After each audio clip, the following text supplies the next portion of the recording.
ఇటువంటి ఫంక్షన్స్ అన్నో కానీ ఓన్లీ శానిటేషన్ వర్కర్స్ మాత్రం ఎందుకంటే నేను పనిచేసిన ప్రతి రోజు కూడా తెలుసుకున్నాను కాబట్టి నాకు అంటే ఆనెస్ట్గా మొట్టమొదటిగా ఉన్న ఎంప్లాయీస్ అందరూ కూడా బాగా పనిచేస్తారు, లేకపోతే వాళ్ళ సాయి శక్తిలో పనిచేస్తారు, వాళ్ళు ఎంత చేసినా తక్కువే ఎవరైనా అనిపిస్తే కనుక నాకు మన శానిటేషన్ వర్కర్స్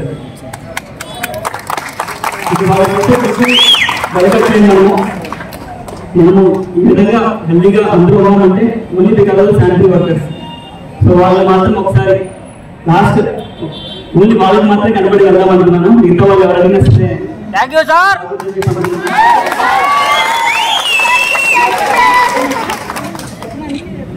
సో నేను ఏం చేశాను సరే ఆ డ్యూటీలో భాగంగానే చేశాను. ఎందుకంటే నాకు చిన్నప్పటి నుంచి నేర్పించింది మన డ్యూటీ మనం ఖచ్చితంగా చేయాలి.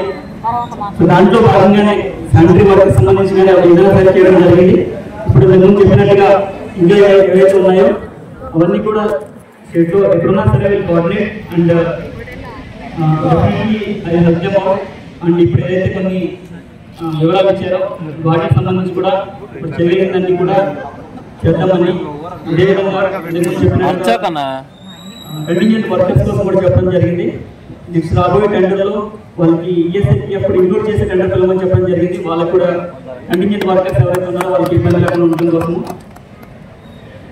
మీరు ఎక్కడున్నా సరే డెఫినెట్లీ అంటే శానిటరీ వర్కర్స్ అందరూ ఇప్పుడు ఏం చెప్పినా సరే ఎంత పని చెప్పినా సరే వాళ్ళు మాత్రం సిటీని చాలా నీట్గా ఉంచారు.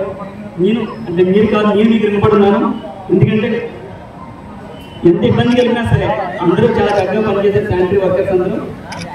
సో నేను నా గుండె లోతుల్లో చెప్తున్నాను. సో మీకు నిజంగా ఎప్పుడు వినపడి ఉంటాను నేను. Thank you sanitary workers.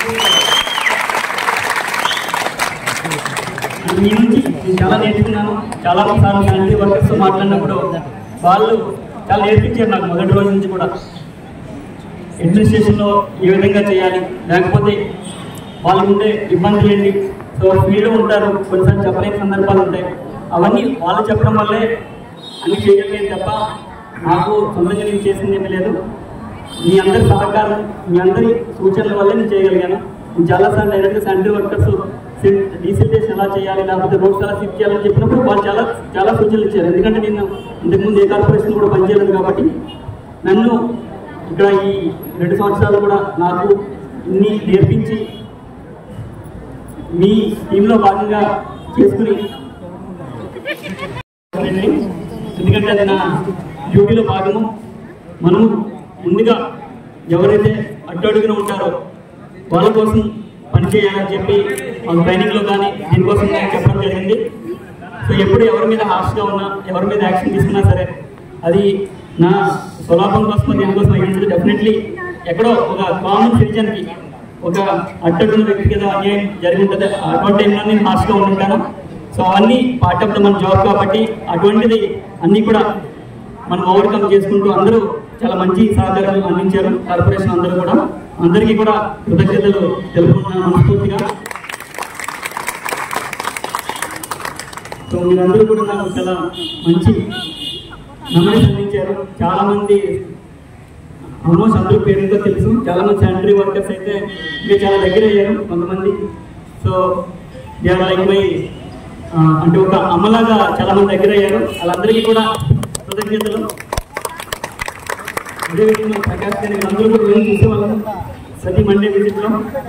So I will be missing Prakash. మొన్న లాస్ట్ విజిట్లో కూడా చెప్పగానే ఇమీడియట్లీ మొక్కలు నాటించినప్పుడు మెసేజ్ పెట్టారు. అప్పుడు అర్థమైంది అంటే చాలా మంది ఎంప్లాయీస్ చేసి చెప్పండి అంటే చెప్పండి, కానీ టైంకి విత్ ఇన్ ద టైం పంపించారు. సో అప్పుడు నాకు అర్థమైంది ఎంత హార్డ్ వర్క్ చేసి ఎంత టైం టు టైం ఉంటారో. So I thank everyone. అందరికీ కూడా మరొకసారి హృదయపూర్వక కృతజ్ఞతలు. సో మీ సపోర్ట్ ఇచ్చినందుకు అండ్ మన సిటీని ఇంప్రూవ్ చేసుకునే దాంట్లో నన్ను కూడా భాగస్వామ్యం చేసినందుకు అందరికీ కూడా ధన్యవాదాలు. Thank you.